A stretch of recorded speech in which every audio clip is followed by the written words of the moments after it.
আসসালামু আলাইকুম। আশা করি সবাই ভালো আছেন, সুস্থ আছেন এবং নিরাপদে আছেন। আমাদের ভূত ঘণ্টায় আপনাদের স্বাগতম। বরাবরের মতো আমি আছি সোহেল। আমাদের চ্যানেলে আপনারা যদি ঘটনা পাঠাতে চান তো আমাদের ইমেল অ্যাড্রেসটি আমি বলে দিচ্ছি, bhutghonta@gmail.com। এখানে আপনারা ভয়েস ক্লিপ অথবা লিখেও পাঠাতে পারেন। আমরা সেটা যদি পড়ার উপযুক্ত হয় অবশ্যই সেটা আমরা পড়ে শোনাব। আমাদের এই অনুষ্ঠানটি কিছুদিন গ্যাপ গিয়েছে, কারণ আমরা ঘটনা সংগ্রহ করছিলাম। তো আমরা আসলে সবসময় চাই যে রিয়েলিস্টিক যে ঘটনাগুলো আছে, যেগুলা গ্রামগঞ্জে এখন পর্যন্ত বর্তমানে উপস্থিত ঘটে যাচ্ছে বা ঘটে গিয়েছে, কিন্তু সত্যতা থাকতে হবে, এরকম ঘটনা আমরা কালেকশন করেছি এবার। আগেও আপনাদেরকে আমরা শুনিয়েছি। আশা করি আপনাদের ভালো লেগেছে এবং ভবিষ্যতেও ভালো লাগবে। আর আপনারা আমাদের এই চ্যানেলটিকে অবশ্যই সাবস্ক্রাইব করবেন, লাইক করবেন, শেয়ার করবেন এবং যতপরি কমেন্টস করবেন কীরকম গল্প আপনারা শুনতে চান বা কাহিনী শুনতে চান অবশ্যই আমাদেরকে লিখে জানাবেন। আর আমাদের এই চ্যানেলটিকে অবশ্যই আপনারা শেয়ার করবেন যাতে সবার মাঝে ঘটনাগুলো ছড়িয়ে যায়। আর আপনাদের কাছে যদি ঘটনা থাকে, সেটা আমি আবারও বলছি, আপনার নিজের অথবা আপনার বাবা মার কাছ থেকে শোনা অথবা দাদা দাদি নানা নানি যে কোনো কারোর কাছ থেকে শোনা, কিন্তু সেটি সত্য হইতে হবে। এরকম কোনো ঘটনা যদি জানা থাকে অবশ্যই আমাদের এই চ্যানেলে আপনারা সেটি পাঠিয়ে দিবেন, এটি আমরা আশা করি। যাই হোক, আমাদের কিছু প্রবাসী ভাইয়েরা আছে বা বোনেরা আছে যারা প্রায় আমাদেরকে ঘটনা পাঠিয়ে থাকে, তাদেরকে অসংখ্য ধন্যবাদ। বাংলাদেশেও কিছু আমাদের আছে, ইন্ডিয়াও আছে, যারা আমাদের ঘটনাগুলো শুনেন এবং আমাদের এগুলো শেয়ার করেন। আপনাদেরকে অসংখ্য ধন্যবাদ। আসলে ধন্যবাদ দিলে ছোট হয়ে যায়। যাই হোক, আপনারা আছেন বলে আমরা আছি, ভবিষ্যতে এভাবে থাকবেন, এটা আমরা আপনাদের কাছে আশা করি। তো আজকে যে ঘটনা আমি আপনাদের ঘটনাগুলো বলবো, কারণ এখানে অনেক ছোট ছোট ঘটনা মিলে আজকে একটা এপিসোড করব। এই পুরো এপিসোডটি নাম দেওয়া হয়েছে নিষ্কেন্দা, কারণ এই জায়গাটার নামই নিষ্কেন্দা। এটা আমাদের বাড়ির সাথেই। এর ঘটনা বলে আসলে শেষ করা যাবে না। কিছু কিছু উল্লেখযোগ্য যে ঘটনাগুলো আপনারা আমাদের গ্রামে গেলে শুনতে পাবেন, সেগুলি আমি এখানে উল্লেখ করছি। আসলে আমাদের গ্রামটা এখান থেকে বেশি দূর না। আপনি যদি গুলিস্তান থেকে বাসে উঠেন তাহলে আপনার যেতে লাগবে হয়তো বড় জোর গেলে 1.5 ঘন্টা। তো 1.5 ঘন্টা পরেই আপনি মাঝিকান্দা নামক গ্রামে, নবগঞ্জ থেকে একটু সামনে গেলেই ওই গ্রামেই এটি অবস্থিত, সাথে একটি ব্রিজ আছে। তো প্রত্যেক সাকরাইনে আমাদের এখানে মেলা বসে আমাদের বাড়িতে। তো যারা সনাতন ধর্মাবলম্বী আছেন তারা এখানে আসেন, এটাকে পূজা করেন। তারপরে যার কোনো মানত থাকলে সেগুলো দেয়। আমরাও যাই, দেখি, কারণ এই জিনিসটা আসলে আমাদেরই রক্ষণাবেক্ষণ করতে হয়, দেখাশোনা করতে হয়। কারণ এটা যখন আমার বাবা চাচা এই বাড়িটা কিনে, তখন যারা এখানে আপনার সনাতন ধর্মাবলম্বী ছিল, তারা এই জায়গাটা যখন আমাদের কাছে বিক্রি করে যায়, তারা বলে যায় যে আপনারা এইটাকে দেখে শুনে রাখবেন, যদি আপনারা এটা কোনো ক্ষতি না করেন তাহলে এটা আপনাদের কোনো ক্ষতি করবে না। তো ঘটনার শুরু যখন আমার বাবা আমার চাচাইরা জায়গাটা কিনে, তখন 1975 সাল। তো তখন আমাদের এখানে আপনার যে ব্রিজটা আছে এখানে একটি খাল, সুন্দর নদী থেকে খাল বের হয়ে চলে গেছে অনেক দূর। তো খালের উপর একটা ব্রিজ দরকার। তো সরকারিভাবে যখন আপনার ব্রিজের কাজ শুরু হইলো, তখন আপনার যারা কাজ করতে এখানে আসে, তো মাটি কাটতে হবে ফার্স্টেই। তো মাটি কাটার সময় এটার শিকড়ে ওই কুড়ালের কোব লাগে। তো কুড়ালের কোব লাগার পরে আপনার ওই শ্রমিকটাকে অনেক দূরে ছিটকে ফেলে দেয়। এটা গ্রামের অনেক মানুষ দেখছে, প্লাস আমাদের তো বাড়ি, আমাদের যারা এখানে ছিল আত্মীয় স্বজন সবাই দেখছে এই জিনিসগুলো। কারণ নতুন কাজ শুরু হইতেছে, তখন তো চারিদিকে মানে নতুন কাজ, সবাই তখন দেখার জন্যই। আর এই ঘটনা শোনার পর তো আরও মানুষ চলে আসছে এখানে, যে গাছের শিকড়ে লাগছে, ওকে ছিটকে ফেলাই দিছে অনেক দূর, প্লাস ওই শিকড় থেকে রক্ত মতো বেরতেছিল আল্লাহ। এখন আপনারা বলবেন যে অনেক গাছ এরকম লালই দেখা যায়, আসলে ওসব গাছ ভিন্ন, আর এটা হয়েছে ভিন্ন রকম একটা বট গাছ। এই গাছটা আসলে আগে এত বড় ছিল, মানে বিশাল, এটা শিকড় টিকড় অনেক বড় ছিল, এখন আসলে ছোট হয়ে গেছে অনেক। তো যাই হোক, এটা হওয়ার পরে তো সবাই ভাবলো হয়তো বা কোনো একটা কারণে হয়েছে, আবার তারা চেষ্টা করলো, কিন্তু তারা ব্যর্থ হইলো। আবারও সবার সামনে যখন কুড়াল দিয়ে মানে কোপ দিল, আবার সে একই অবস্থা, তাকে ছিটকে ফেলে দিল অনেক দূরে। তো এভাবে তো কাজ করা যায় না। আর যারা সনাতন ধর্মাবলম্বী ছিল তারাও অনেক মানা করছে যে এখানে আসলে আপনি একটু সাইড দিয়ে করেন ব্রিজটা, তাহলে ভালো হবে। তো যখন সরকারি লোকজন দেখলো না এটা তো করা সম্ভব না, তো তারা কি করলো, তারা ব্রিজটা একটু সাইড করেই করলো। আপনি যখন বর্তমানে আমাদের ওখানে যান, এখন যে ব্রিজটা যে এখানে দেখেন, ঠিক আর একটু ওই সাইডে ব্রিজটা ছিল, আর একটু ওই পাশে এখন একটু এর সাথে লাগোয়া হয়ে গেছে আর কি। যাই হোক, তো ওটা বাদ দিয়ে তারা নতুন করে আবার সাইড দিয়ে শুরু করলো, তখন আর কোনো অসুবিধা হয়নি, ঠিকঠাক মতো তারা ব্রিজের কাজ কমপ্লিট করলো। কিন্তু ওই যে দুইবার কোপ দিছে, উনি আর আপনার মানে সুস্থ হয় যায়নি, উনি যে অসুস্থ হয়ে গেছে তারপরে, এইভাবেই তার জীবনটা, মানে আমরা যতটুকু খবর পাইছি, তিনি আমাদের গ্রামেরই ছিল। তো আস্তে আস্তে সে আর কোনো কাজ করার মতো সক্ষম ছিল না, অনেক একটা প্যারালাইসিসের মতো হয়ে গেছিল।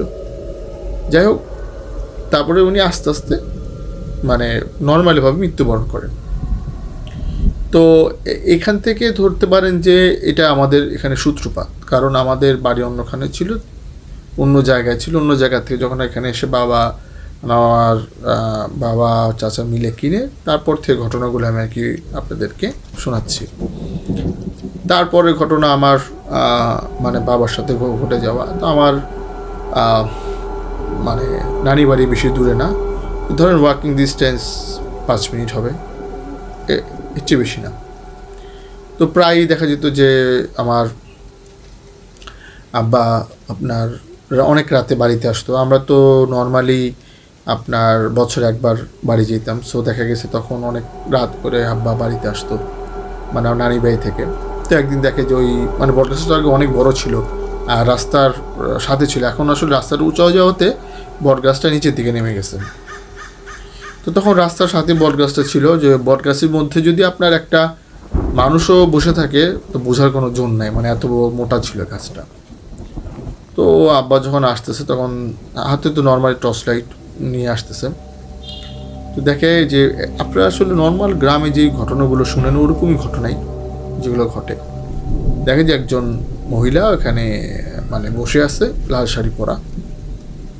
তা আব্বা তো বুঝতে পারছে, কারণ আব্বা যেহেতু গ্রামে বড় হয়েছে তারা এগুলো দেখে অভ্যস্ত। তা আব্বা কিছু জিজ্ঞেস করেনি, আর ওটার যেহেতু ঘুমটা টানা ছিল, আব্বা চুপচাপ বাড়িতে চলে আসছে। আসার পরে আমাদেরকে মানে আমার মাকে বলছে, তখন তো আমি মানে জন্মগ্রহণ করিনি, তখনকার ঘটনা। যাই হোক, এই হলো আপনার এরকম ছোটো ছোটো ঘটনাগুলো আর কি, এটার মানে যে নিষ্কেন্দ্রের ঘটনাগুলো। এখানে যদি আপনি এখনও যান বর্তমানে, আপনি বর্তমানে গেলেও অনেক আপনার কাহিনী এখানে শুনতে পাবেন আমাদের বাড়িতে বা আশেপাশে। তো আগে যখন আমরা মানে বাড়ি যেতাম, অনেক মানে দেখতাম পূজা টুজা হইতো, তারপরে এই আপনার এই গাছের এখানে মানে যারা সনাতন ধর্মাবলম্বী তারা সন্দেশ, তারপরে সিন্নি বলতে বাতাসা, এগুলা মোমবাতি জ্বালায় যেত, মানে তারা এটাকে মানতো আর কি। তো আরেকটা এরকম যেরকম ঘটনা আমি আপনাদেরকে বলি, এগুলা বেশি বছর আগের না, এগুলো ধরেন যে 15 থেকে 20 বছর আগের ঘটনা। তো আমার চাচাতো বোন, এখন ওনার অনেক বয়স হয়ে গেছে, তো ওটার সাথে আমাদের একটা পুকুর আছে। তো এখানে যে মেলাটা বসে, আগে ওখানেই বসতো, মানে যেখানে এখন পুকুরটা, আমরা বাড়ির কাজে প্রয়োজনে ওখান থেকে মাটি কেটে আমরা মানে আমাদের বাড়ির জায়গাটা উঁচু করছি এবং ওটা পুকুরের মতো হয়ে গেছে। তো তারপর থেকে আমরা আমাদের বাড়িতে এবং সামনে যেই জমি আছে এখানে মেলাটা বসে। তো এই পুকুরে যখন আমার চাচাতো বোন গোসল করতেছিল, যখন আপনার পানির নিচে ডুব দিছে, তখন সে শুনতে পায় যে একটা ভয়েস বলতেছে যে আমার গাছের ডালপালা ভাঙে, আমার গাছের পাতা ছিঁড়ে, তোরা কিছু বলতে পারোস না। জাস্ট এতটুকু শুনছে। শোনার পর থেকেই অনেকটা অ্যাবনর্মাল বিহেভিয়ার সে করতেছে বাসায় আসার পরে। তো প্রথমে তো অনেকেই মানে আমার যে চাচি বুঝতে পারতেছে না যে কী হয়েছে, এরকম মানে বিহেভিয়ার করতেছে। পরে যখন মানে দেশে গ্রামে মানুষ তো যেহেতু এরকম নেচারালি করলে তারা ফকির অথবা আপনার কবিরাজিদেরকে দেখায়। তো যেহেতু আমাদের পুকুরেই ঘটনা ঘটছে, তা আমরা এটা যে দেখাশোনা করে ওই মানে আপনার হিন্দুদের যে মানে থাকে পণ্ডিত, তাকে ডাকা হইলো। সে বললো ঠিক আছে, আমি রাতে আসন দিতেছি, দেখি কি হয়। তো আসন দিল, আসন দেওয়ার পরে দেখলো যে হ্যাঁ, যে নিষ্কেন্দা এটাই ওকে কথাগুলা বলছে। এখন আপনারা প্রশ্ন করতে পারেন যে এটা কীভাবে জানলো। আসলে প্রত্যেক সাকরাইনে রাতে যে এটা দেখাশোনা করে তার শরীরে এটার ভর আসে। আপনি যদি কোনো কিছু জানতে চান, সে এটার উত্তর দেয়। এটা আমাদের চোখে দেখা, নিজ চোখে দেখা, এবং অনেক দূর দূর থেকে মানুষ আমাদের এখানে আসে। তো বলল যে এখন মানে ওরে বলার কারণটা কি। তখন বলল যে আমার গাছে ডাল ভাঙে, পাতা ছিঁড়ে, তো ওদেরকে তো বলা হয়েছে যে এটা দেখে শুনে রাখার জন্য। তো ওদের তো উচিত আমার এটা দেখে শুনে রাখা। তো যাই হোক, যেহেতু ভুল হয়ে গেছে, তো কিছু চিন্নি কিছুই দিয়ে এটাকে ঠিক করা যায়নি। এটা এখন পর্যন্ত একটা রেশ যাকে বলে, মানে এখন পর্যন্ত তার উপরে হালকা হলেও মাঝে মধ্যে এটা দেখা দেয়, এটা কোনো সময় ছেড়ে যাবে না। এটা এত গভীরভাবে এটার ভিতরে ঢুকে গেছে। কিন্তু একমাত্র ও যে দেখাশোনা করে, হিন্দুদের পণ্ডিত বলেন যে পূজা করে, সে অনেক মানে তাকে বলতে রিকোয়েস্ট করে, বা আমাদের যেহেতু এটা আমরা এরপর থেকে দেখে শুনে রাখবো, এখন পর্যন্ত আমরা দেখে শুনে রাখি, যার জন্য যে ওর এত বড় ক্ষতি করেনি, জাস্ট ওর মধ্যে এখনও ওই রেশটা রয়ে গেছে। এখন আমি আপনাদেরকে যে এই ছবিটার ব্যাপারে বলবো, যে ছবিটা আমি এখানে পোস্ট করছি, সেই ছবিটার মধ্যে আপনারা দেখতে পাবেন যে একটু আজব ধরনের যে জিনিসটা এখানে দেওয়া। আমি মনে হয় না আপনারা আর কোথাও এটা দেখছেন। এটা খুব জুম করেও আপনারা দেখতে পারেন। এই জিনিসটা তৈরি করা হয়েছে মানে যে পূজা করে তাকে স্বপ্ন দেখানো হয়েছিল। সে কিন্তু আমাদের গ্রামে না, সে আমাদের গ্রাম থেকে মোটামুটি আপনার বাসে গেলে আধা ঘন্টা লাগে, বান্দুরা নামক জায়গা, ওখানে থাকে। তাকে স্বপ্ন দেখানো হয়েছে যে এই জায়গায় এই বট গাছের এখানে এটা করার জন্য। সেটা তো মোটামুটি অনেক আগের কথা, মানে আমাদের ধরেন যে জায়গা কিনে আরও অনেক আগের। তো এটা যে কবে করা হয়েছে কেউ এটা বলতে পারে না। কিন্তু যারা এটা পূজা করে আসছে, মানে বাবার পর ছেলে, ছেলের পর বাবা, এইভাবে করতে করতে অনেক প্রজন্ম তাদের সাথে আমাদের গ্রামে গেলে কথা হয়।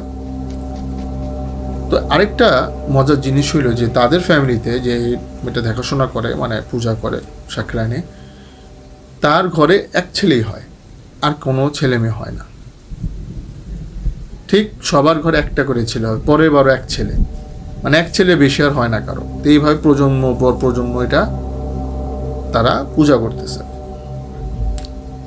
আর এটা যেহেতু আমাদের জায়গায়, আমরাও দেখাশোনা করি, ওরাও করে। আর যে সাকরাইনের সময় আপনারা দেখছেন এই ছবিতে, এটা রং করা হয়, প্লাস এটাকে আপনার মাটি দিয়ে লেপা হয়। হ্যাঁ, মানে সনাতন ধর্ম বললে যেভাবে পছন্দ করে সেভাবে এটা করতে দেওয়া হয়। আমরাও ওনাদেরকে আর কি হেল্প করতে পারি, জাস্ট মানে যেহেতু ওনারা এখানে আসে, অনেক দূর দূর থেকে লোকজনরা আসে। যাই হোক, ছবিটা আপনারা অবশ্যই দেখবেন। ছবির মধ্যে অনেক কিছু দেখার আছে এখানে। আর জিনিসটা আসলে কি সেটা আমি এখনও আজ পর্যন্ত বুঝিনি, এটা মানে কি বোঝায় জিনিসটা দিয়ে। যাই হোক, এটা যারা মানে করে তারা আসলে ভালো জানে। আমরা যার যার ধর্ম তার তার, এটা হলো আমাদের নিয়ম। যাই হোক, তারা তাদেরটা মানে, আমরা মুসলমান আমাদেরটা আমরা মানি, খ্রিস্টানরা মানে, বুদ্ধিস্ট যারা তারা বুদ্ধিস্টরা মানে। যাই হোক, এখন নেক্সট একটা বলি। তা আমার মানে চাচারা, আরেকটি চাচা, মেজো চাচা, উনি আমাদের পেছনেই সাইডে বাড়ি করে। বাড়ি করার পরে তারা দেখতে পায় যে তারা মানে বারান্দায় যদি কাপড় শুকা দেয় রাতে, সকালে দেখে যে মানে কাপড়টা পুরা ঝুরি ঝুরি, মানে ছোটো ছোটো পিস করে কাটা। তো এরকম একবার দুইবার হয়েছে। তো এইভাবে তো আসলে গ্রামে যদি শত্রুতাও থাকে তাহলে হয়তো বা কাপড় কেটে বাইরে ফেলাই দিবে, বা ভিতরেই বা কেন। আর জিনিসটা মানে প্রত্যেক দিনই প্রায় হইতেছে। তো এখন মানে তাদের মনে একটু সন্দেহ জাগলো যে কী ব্যাপার, দুই একদিন পর পরই এরকম হয়। তো তারা এমনও রাত গেছে যে আপনার রাত জেগে পাহারা দিছে, কিন্তু কাউকে ধরতে পারে নাই। তো অনেক খোঁজ খবর নিয়ে জানা গেল যে এই যে জায়গায় তারা বাড়িটা করছে, এটা হয়েছে ওই যে জিনিস কেন্দ্রে তার আসা যাওয়ার রাস্তার মধ্যে পড়ে গেছে, যার জন্য এই প্রত্যেক রাতে এটা ঘটে। এটা চোখের পলকে ঘটে যায়। এখন আপনি অনেকে প্রশ্ন করতে পারেন যে আদৌ সত্য কিনা। আসলে পৃথিবীতে প্রমাণ দেওয়ার মতো অনেক কিছুই আছে, আবার নাইও। যাই হোক, তারপরে এখন তাহলে কি করণীয়? প্রত্যেক দিন তো ওইভাবে করে কাপড় রাখা সম্ভব না। তখন যখন আমরা মানে আমার চাচা জানতে পারলো যে এই জিনিসটা রাস্তার মধ্যে পড়ে গেছে, তারপর থেকে আজ পর্যন্ত তারা রাতে বারান্দায় কোনো কাপড় রাখে না। কিন্তু আমাদের কোনো ক্ষতি করে না, যেহেতু আমরা ওর কোনো ক্ষতি করি না। হ্যাঁ, অ্যাক্সিডেন্টলি সেটা ও রাস্তায় পড়ে গেছে, এই জিনিসটা আমরা মানে যে পূজা করে তাকে দিয়ে বোঝাতে অলরেডি সক্ষম হয়েছে, এবং আমরা এটা নিয়ে মানে যেভাবে সম্ভব, এটা আপনারা দেখবেন যে গ্রামে অনেক সময় সিন্নি টিন্নি দেওয়া লাগে, এগুলা দিয়ে টিয়ে মোটামুটি আলহামদুলিল্লাহ ভালো আছি। তা আমাদের তেমন কোনো ক্ষতি সে করে না, আজ পর্যন্ত করেও নি।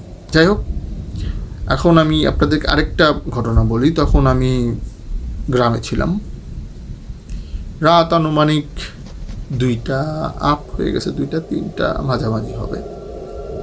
প্রচণ্ড বৃষ্টি সেদিন, প্রচণ্ড বৃষ্টি হইতেছে। আমাদের বিল্ডিংয়ে 4টা রুম, শুধু এক রুমে আমি, বাকি 3 রুমে কেউই থাকে না। তো বৃষ্টি তখন শেষ হয়ে গেছে। আপনারা জানেন গ্রামের বাড়ি এমনি অনেক চুপচাপ থাকে, তখন গাড়িগুলোও বন্ধ, রাত এত। তো হঠাৎ আমি শুনতে পেলাম যে মানে নুপুর পায়ে কেউ একটা হাঁটতেছে। এখন আপনারা বলবেন যে এটা তো কমন, কিন্তু আসলে যার সাথে হয় না সে আর কি বুঝতে পারে। তো মনে হইতেছে সেটা আমাদের বাড়িটা পুরোটা হাঁটতেছে। সেদিন আমি যে ভয় পাইছি আমার জীবনে, আমি মনে হয় না আর কোনো দিন এত ভয় পাইছি। অনেক রাত বিরাত আমি ঘুরছি, একাও ঘুরছি, ফ্রেন্ডদের সাথেও ঘুরছি, কিন্তু সেদিন প্রচণ্ড ভয় পাইছি। এবং সেটা মোটামুটি আপনার 15 থেকে 20 মিনিট স্থায়ী ছিল। তো আসলে ওই যে বললাম যে যার সাথে আপনার ঘটনা ঘটে যায় সে বলতে পারে যে ঘটনার গভীরতা কতটুকু হইতে পারে বা ভয়টা কীরকম লাগতে পারে। তো যাই হোক, আল্লাহর রহমতে আমার কিছু হয়নি, জাস্ট আমি শব্দটা ক্লিয়ারলি শুনছি, এতে কোনো ভুল নেই। আচ্ছা, এখন আমি আপনাদেরকে আরেকটা এটার কাহিনী বলি।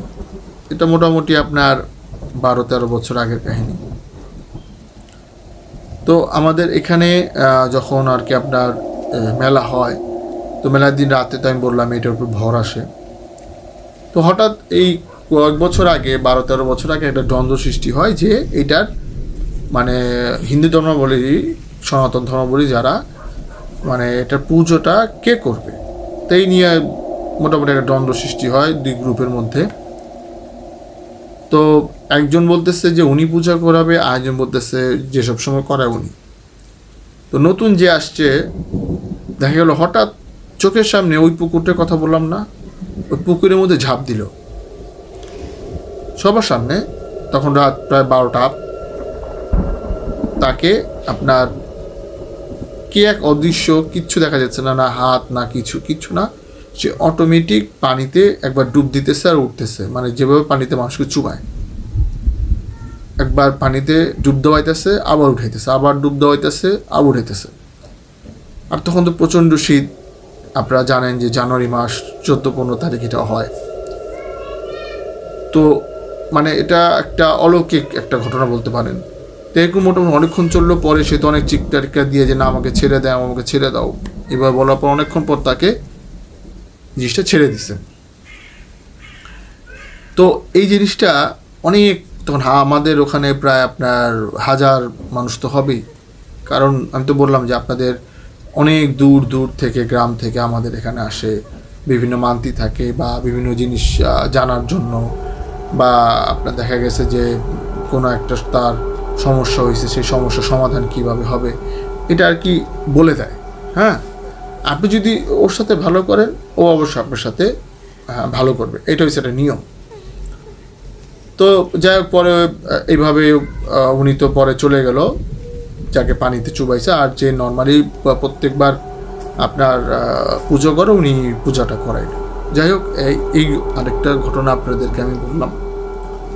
তো আসলে যে বললাম না যে এটার ঘটনা ছোট ছোট ঘটনা হইলেও, এটা যদি আমি ঘটনা মানে আপনাদেরকে বলা শুরু করি, আসলে অনেক লং টাইম চলে যাবে। আচ্ছা, যাই হোক, এখন এইটা যখন থেকে আমাদের মানে আব্বা, আমার চাচা যখন থেকে এটা মানে বাড়িটা ক্রয় করা হয়েছে, তখন থেকে আজ পর্যন্ত আমাদের এখানে কোনো এটা সমস্যা হয়নি। এখন আমাদের ওই সাইডে একটা বাঁশঝাড় আছে, ওই যে বললাম যে খাল চলে গেছে, একটা খালের সাইডে একটা বাঁশঝাড় আছে।